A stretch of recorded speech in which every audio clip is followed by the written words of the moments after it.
All right, let's talk sports. Welcome into Sports Around the Bar, where today we're going to be breaking down both the AFC and the NFC South, two of the best divisions in football, in my opinion, in 2020. Let's get right into it and start with the AFC side, where if the graphic came up like I hope it did, you'll see that I have the Colts winning the AFC South with the record of 12-4. Let's start with their defense when we talk about them bringing in a guy like DeForest Buckner. This was already a rising squad with guys like Malik Hooker really asserting himself in the secondary for them, and them getting the most out of Justin Houston coming in. This has been a very quiet, very workmanlike defense.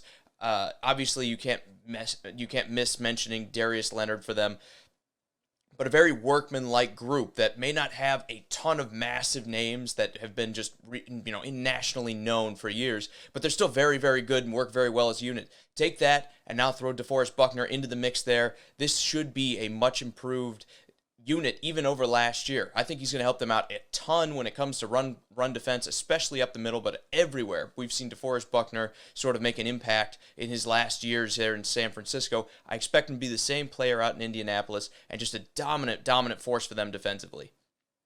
When you move over to the offensive side of the ball, their offensive line is still one of the best in football. I know we've had some scares with injuries and everything, but I think from what I've read, they haven't sounded like they're going to be incredibly serious. They may be down a guy or two, like Costanzo may not be ready for week one. We'll see what happens with that. But at the very least, the Colts should be one of the most dominant offensive line units in football. And that just bodes well for all their running backs. I mean, Marlon Mack kind of had his come-out year last year and had kind of announced himself to the world. And we get to see that he can be a quality running back. They've added Jonathan Taylor to the mix. They also have guys like Nyheim Hines that are all fantastic running backs, and I think will all play a role in this year's rushing attack for the Colts. On top of that, they have the big addition of Phillip Rivers. Last year, the thing that set the Colts back was Jacoby Brissett's inability to move the ball through the air. And while I don't believe it was entirely his fault, I think they could use a few more weapons on this team. Phillip Rivers, on the other hand, compared to Jacoby Brissett, has made the most out of some subprime wide receiver targets his entire career, both San Diego and LA. So if he can do that for the Colts, and we can get T.Y. Hilton some help and some other options to free him up a little bit, this is going to just be a dangerous team. I don't think they're going to be quite the best team in the AFC, but I think they'll be one of the most improved teams in 2020 for the simple additions of DeForest Buckner and Phillip Rivers. Now, after that, we have the Titans. Before they signed Jadeveon Clowney, I picked the Titans to go 9-7 for the fifth year straight. I said this team made some subtractions by getting rid of Jarrell Casey, but made a couple additions as well when it came to guys like Vic Beasley to help them rush the passer. I was going to say the Titans are exactly the same team we've always seen, which is just not quite good enough to really win a Super Bowl. And I'm sure you can see the Titans flag behind me. As a Titans supporter, it's tough watching your team make those decisions. But I will say, Jadeveon Clowney coming in, that should help this team from the edge immensely. If Vic Beasley pans out, and that is a big if, obviously his time in Atlanta was both marked with highs and very low lows. If he pans out and they get a little bit of production out of him, pairing him with Harold Landry and Jadeveon Clowney there at edge rusher, the Titans should have a much improved defense because that was their major weakness last year. They could not rush the passer very effectively with their edge guys. So bringing in Clowney, bringing in Vic Beasley, I think will help turn that around.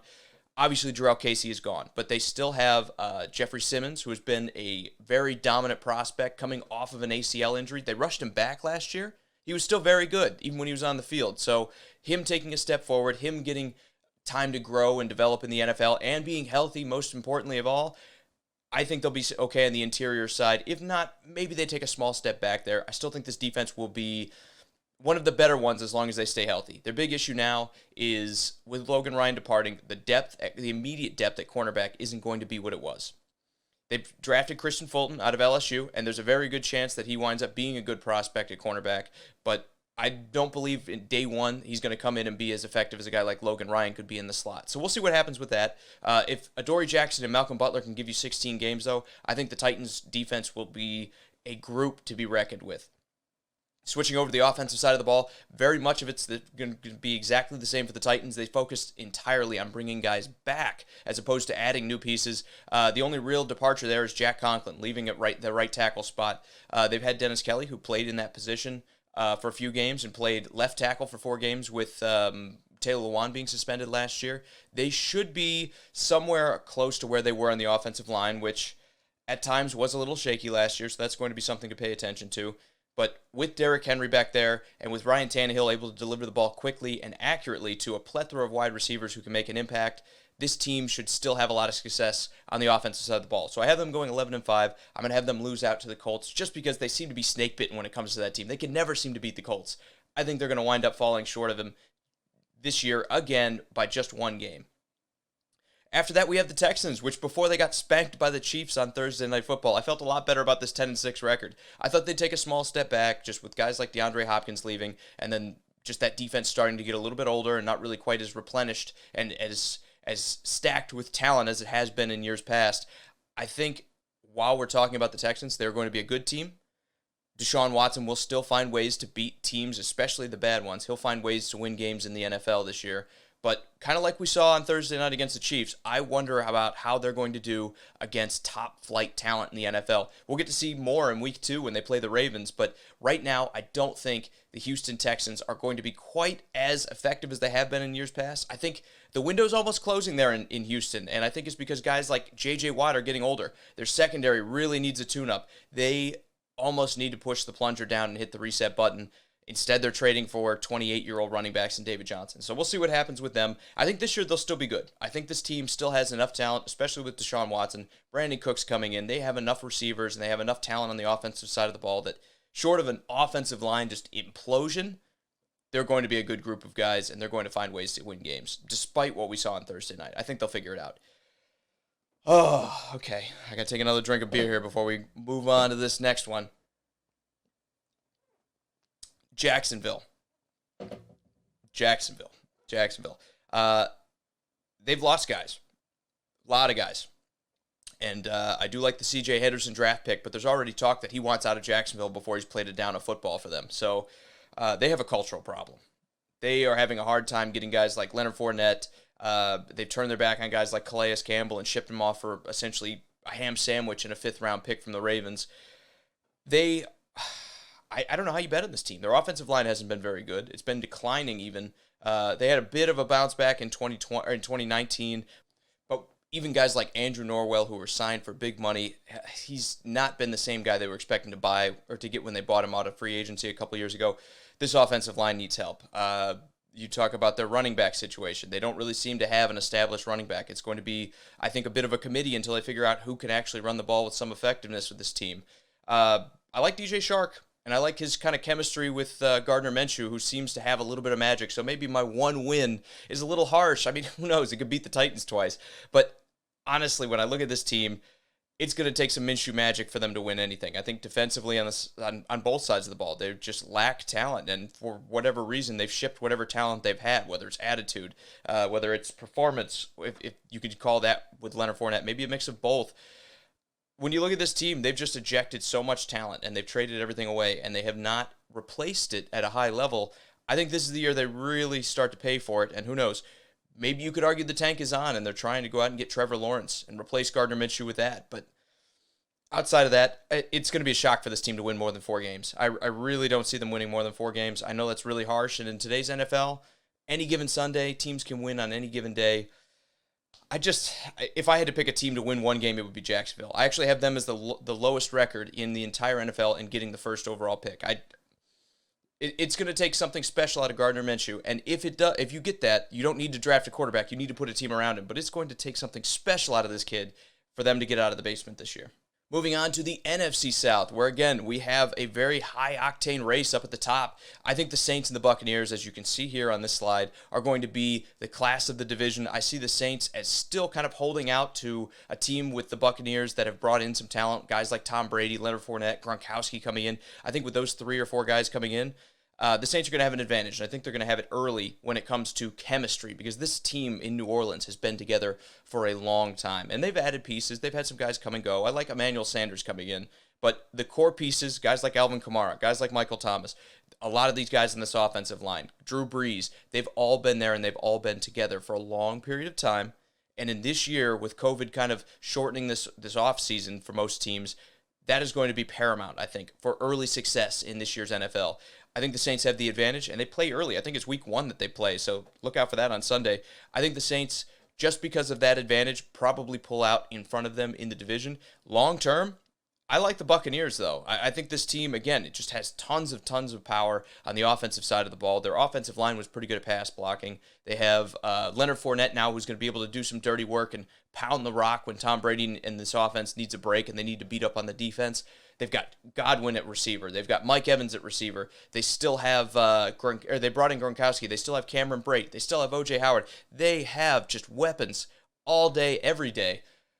Their secondary is a bit of a concern. I'll give you that. Where you could, if you want to point to one thing that the Saints have that they don't, I would say the secondary for the Saints is leaps and bounds better. But Todd Bowles has fixed this front seven pretty much overnight without spending massive draft picks on it. I know they brought in guys like Vita Vea, but he's taken a lot of the talent they have, guys like JPP, who's been there for a few years now, and brought in a guy like Shaq Barrett, and he's got great performance out of him. If he can do that with the secondary and get them close to average, this team could win the Super Bowl. And I shouldn't buy the hype. I always fall for this. Well, not always. I'm usually the guy pounding the drum saying, don't listen to the team that wins the offseason, quote unquote, and just crown them anything. But when you have a 6-time Super Bowl winner in Tom Brady, I just think that, again, you have to throw that out the window. I think that experience that he's bringing to the game, that will help them recover more so than a team that brought a guy that maybe had not had that level of success in the NFL and doesn't have that experience with a COVID-shortened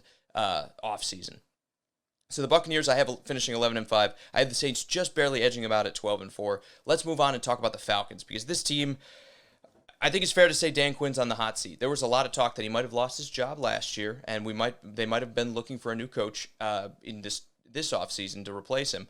But they opted to go with one extra year, and I got to say, I don't love a lot of the additions. This offensive line is pretty much unchanged. I don't really love some of these young guys. They need to develop, and they need to do it fast if this team is going to have any shot at the playoffs this year. Mohamed Sanu was obviously traded at the trade deadline last year, so this year they're going in without him. They've lost guys like Vic Beasley, and I know they've drafted a couple players to try to replace him, but right now, it's hard to bet on a rookie coming in this kind of offseason and just dominating. I know Clyde Edwards-Helaire kind of set the bar pretty high for rookies, but we'll see how that continues, and if we have just one of the best rookie classes for 2020, or if it's a little more like I expected and there's a learning curve to these things. So with the Falcons, I think their key to success is going to be getting some version of Todd Gurley that looks like he did for the Rams a couple years ago. Do I think that happens? I don't. That's why you see that 6-10 record there. I think Todd Gurley probably has some injury history that's going to limit him and keep him from being that guy. But if they're able to establish a ground game with the way Matt Stafford throws, that will be enough to get this team to be either on the fringe of the playoffs or in. Their defense, to me, it's almost a crapshoot at this point. I'm just not counting on them being good. They have great players. They got guys like Deion Jones and Grady Jarrett that are both fantastic players, especially in the middle of that defense.